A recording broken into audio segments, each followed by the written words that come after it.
You know, 322 episodes in. You know what's one thing I really, really find probably most important in my life?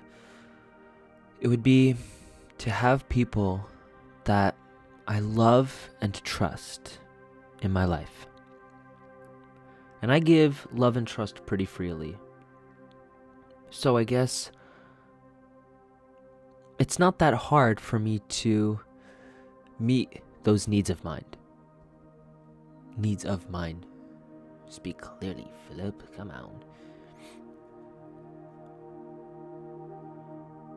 It's important to me because I realize I am my best self. I feel my best when I'm around people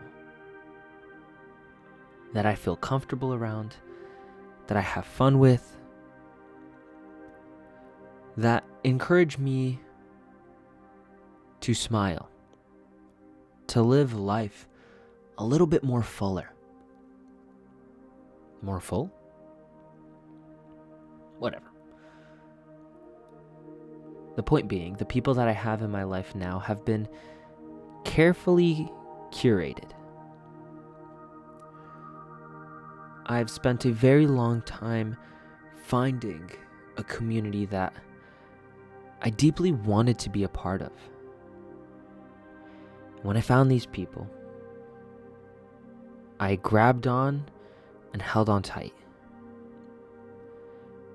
And I don't think I did it in a suffocating way, but just in a way where I made sure that they knew I appreciated them.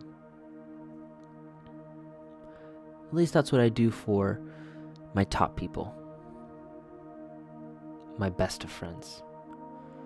And I have so many of them now. I used to think something like a best friend was someone, or should I say, a best friend is something you can only have one of. And I thought about it long and hard, realizing, you know what? I get to make my own rules. I get to make my own definitions. And for me, a best friend is not a person, it's a level. And so I have a lot of best friends.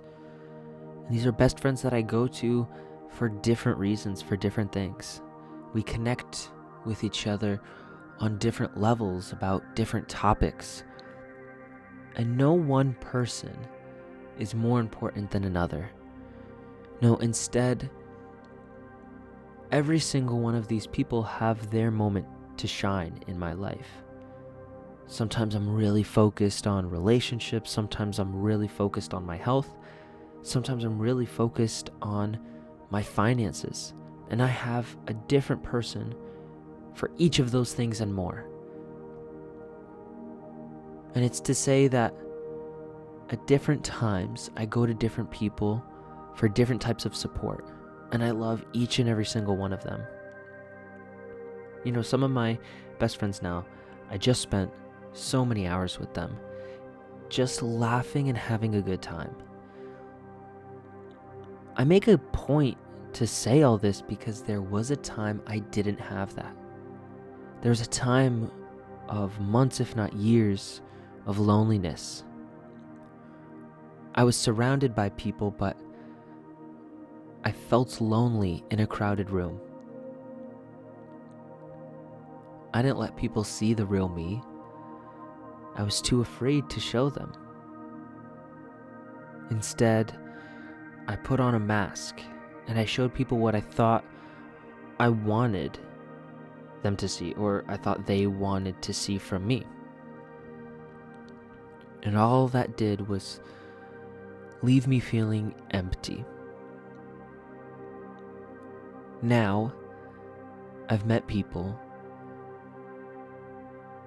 who love me for who I am because I let them see who I am. And I realized, hey, you know what? The real me is really not that bad. Oftentimes, he's actually really awesome. Most people are. I guarantee that you, the one listening to this right now, the person who's thinking, that this may or may not relate to them, I guarantee you the real you is incredibly awesome. And there is a long list of people waiting for you to just be honest about who you are. Because they know that the version of you they see right now is not the full picture. It's not everything, but they're not mind readers. They don't know who you really are. They don't know what you really like. They don't know what your humor really is, or what stories make you cry or get you excited. They can't read your minds, and there's way too many things to guess, so instead they just put distance, waiting for you to be the first one to share and open up. It's your responsibility. Nothing wrong with that. It's something I came to terms with. And honestly, coming to terms with it also empowered me. I was able to say, oh, if it's my responsibility, I have control over it. I could decide who I want to share with and what I want to share with them. And I decided, instead of being selective, I will share who I am with anybody and everybody.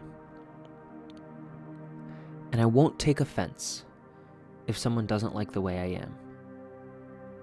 Because I like the way I am, and I found many people who also like the way I am.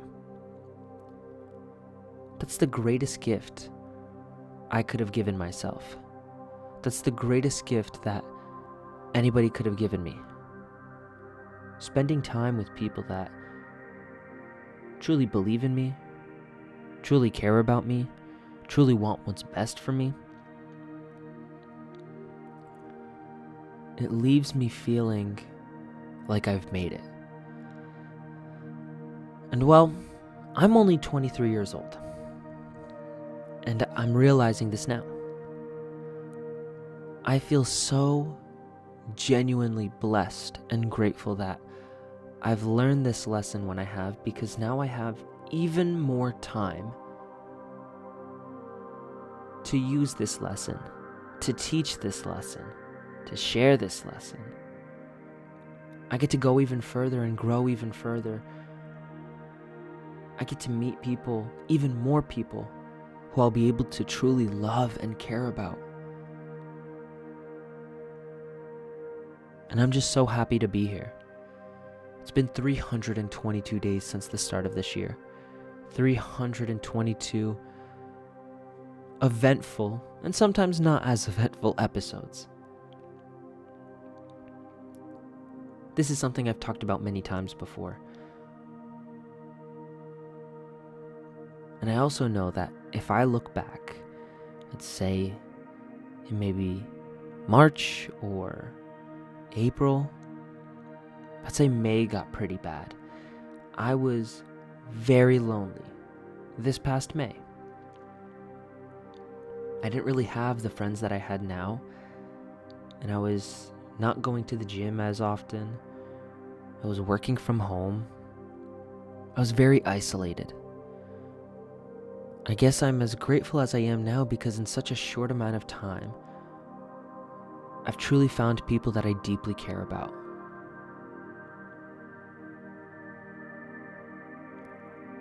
And this is almost my way of thanking God and the universe for these people, for the blessings of my life, and for an exciting future that I know is on the way. So until next time for both of us. For me, it'll be tomorrow. For you, maybe not. Maybe it'll be weeks from now, months from now, years from now.